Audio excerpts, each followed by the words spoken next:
Welcome back to Screenrant! SpongeBob SquarePants is a show constantly pushing the limits, putting the characters in crazy situations, and is often known for some of their close-up gag drawings. While viewers may often be shocked at some of the stuff that makes the air, just imagine how much has been cut from the actual show. Thanks to storyboards, DVD commentaries, tracks, and released extra content, we can bundle these scenes together and see exactly what didn't make it to television. If Mr. Krabs listed the milestones in his life, they probably wouldn't involve any of Pearl's accomplishments or how many times he actually stopped Plankton from stealing the secret formula. They would naturally all involve money. You got money, right? And in the episode Clams, Mr. Krabs reached one of his biggest accomplishments yet, making his $1 millionth dollar. Naturally, Mr. Krabs wants to celebrate by calling his parents, but a deleted scene reveals the call was a little more morbid than we thought. Why? Because his parents are both dead, and the shot would have cut to their tombstones in a cemetery. We're guessing the show's dark humor may have upset viewers a little too much. In Season 3, Bikini Bottom went through a weather phenomenon no one ever expected on the ocean floor. They were treated to a full-fledged snowstorm. Naturally, instead of exploring the scientific ramifications of snowflakes in the ocean, Patrick and SpongeBob decided to engage in a good old-fashioned snowball fight. Once Squidward gets involved, he gets obsessed with taking out SpongeBob and Patrick, so much so that he builds his own snowball attack fortress. In a deleted scene, we were supposed to see the dungeon of the fortress, which would have included all types of torture devices for snowmen, including a guillotine, limb-stretching machines, and a hanging hook for snowmen heads. Teaching SpongeBob SquarePants how to drive is apparently so challenging and frustrating that Mrs. Puff would rather live out her days behind bars than deal with the real world. Well, that's the premise behind the episode Doing Time, anyway. Once locked away, SpongeBob and Patrick become frequent visitors, all in an attempt to remove Mrs. Puff from prison. But they weren't supposed to be her only visitors. Supposedly, Mrs. Puff's dad was going to make an appearance in the episode. While no storyboards have popped up of the Pufffish father, the clear evidence of this comes from the show's credits. Tom Kenny, the voice of SpongeBob, was also credited as Mrs. Puff's dad in the credits, but we never actually see him on screen. Who hasn't had a conversation about SpongeBob SquarePants without bringing up the classic episode Just One Bite, in where Squidward tries out his first ever Krabby Patty? Well, for those old school fans out there, you may remember the original airing a lot different than others. As Squidward tries to sneak into the Krusty Krab and get his hands, or rather mouth, on a coveted Krabby Patty, the security at the front door includes a bucket of what Squidward assumes is water. It turns out the liquid substance was actually gasoline, and Squidward ends up blowing himself up. Well, it makes sense that Nick wouldn't want children attempting the whole gasoline bucket trick, so the scene has been removed from every airing of the episode after it initially aired.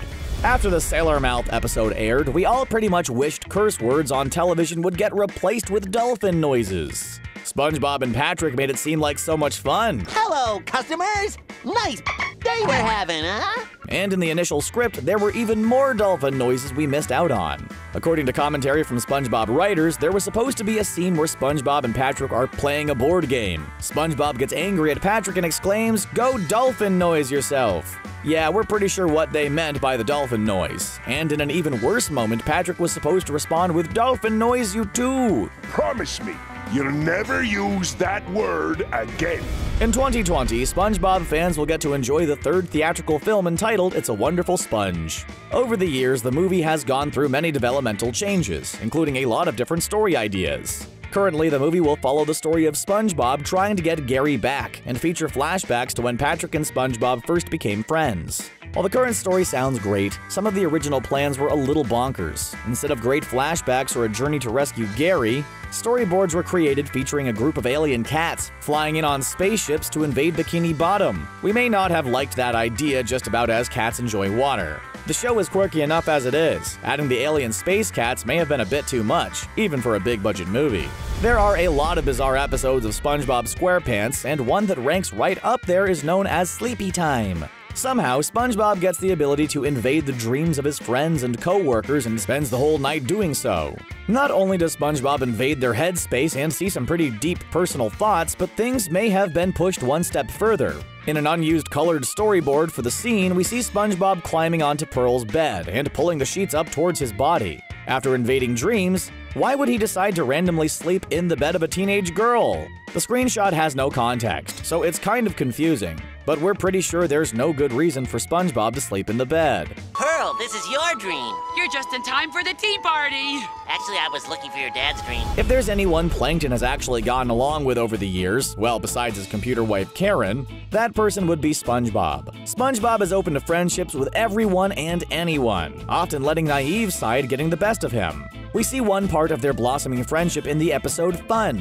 While SpongeBob goes to befriend Plankton, the small chum bucket owner uses their friendship as a way to try and steal the secret Krabby Patty secret formula. On their friendship outing, SpongeBob shows Plankton the fun side of going jellyfishing, but a deleted scene showcased how little Plankton knew about the new swinging sport. Holding the rod side of the jellyfish net, Plankton talks about killing the jellyfish and even makes gun shooting sounds as he holds the net up and pretends to have it recoil. Plankton! Those things aren't what fun is all about. Probably a smart cut considering their young viewing audience. SpongeBob took a lot of crazy risks early on, including their first ever Halloween episode entitled Scaredy Pants. In the short, SpongeBob wants to scare his friends at a Halloween party and has a desire to shave off his square face so no one knows who's under his ghost costume.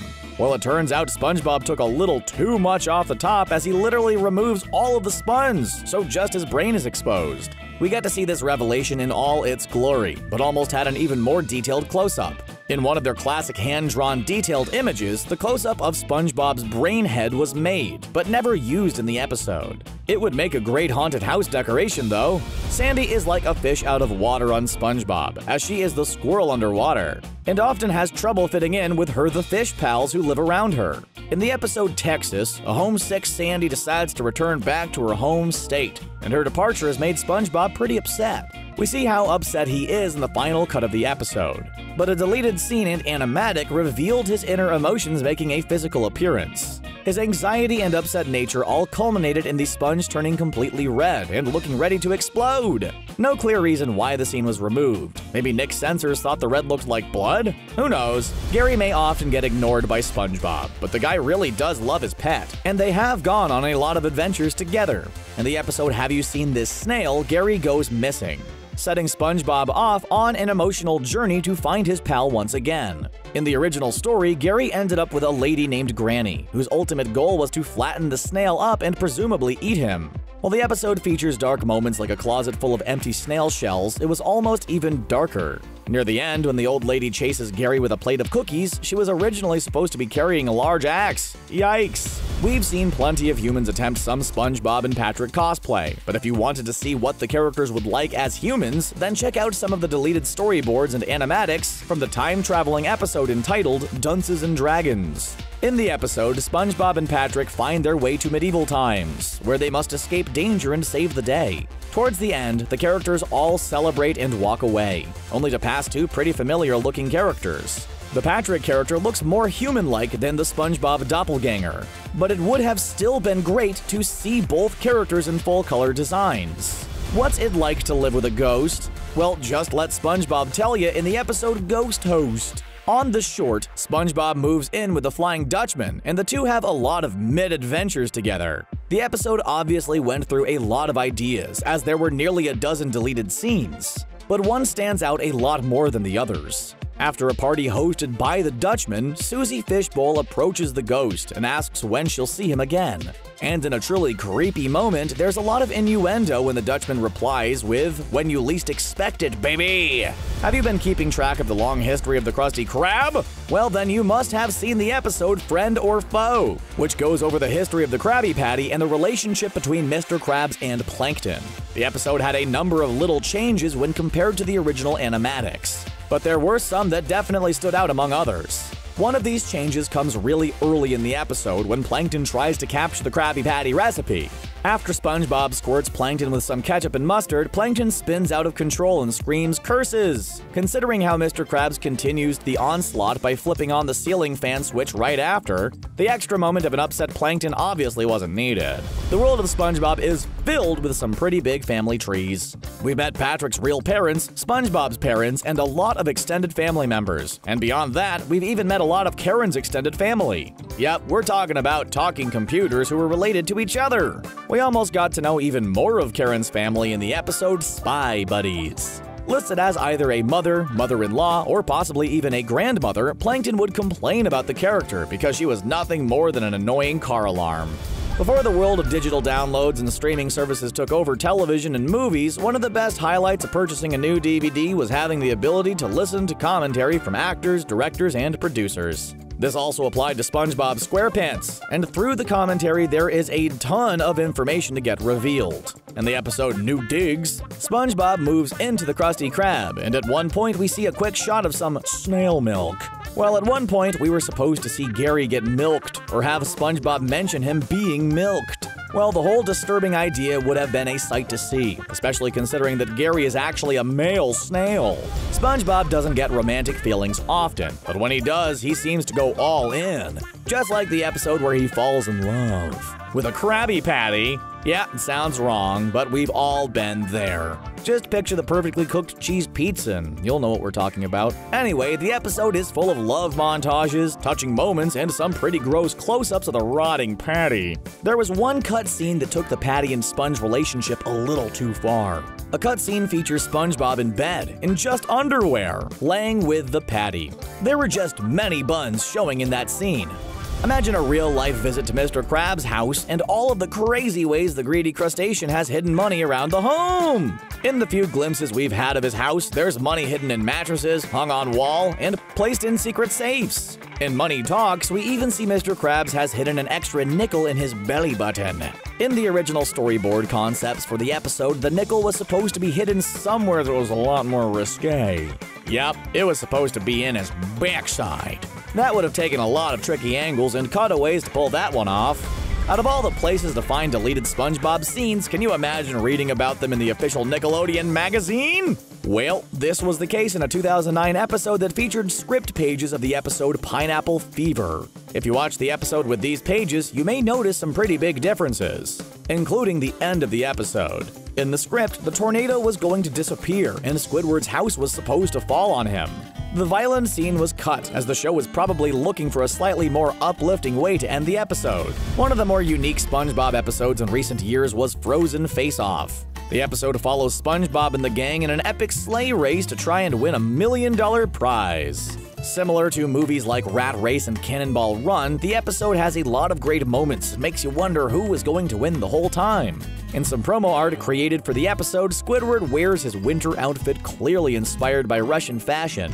The large furs aren't enough for him, as the art showcases the character showing a little more skin than usual, and really taking a liking as he poses in his winter outfit. The sly look on his face really says it all. We've seen SpongeBob in 3D, CG as a real sponge, and thanks to the TV special, it's a SpongeBob Christmas in a stop-motion form. Taking a page from holiday classics like Rudolph the Red-Nosed Reindeer, the Christmas special has songs, good messages, and airs every year around the holidays. One of the more popular parts of the episode is the song Don't Be a Jerk, It's Christmas. During a line about friends and family, we were supposed to see SpongeBob's parents pop up in stop-motion form, but they were replaced with his friends for the final version. Making the extra clay puppets probably would have eaten up a good chunk of the budget and requires a lot more resources than traditional animation. Larry the Lobster is one of the more intense characters on SpongeBob, and maybe that's the reason we don't see him as much as we do. In the episode Larry's Gym, we get a little closer to the character as he opens a Bikini Bottom gym and showcases just how hard he'll work to keep his customers in shape.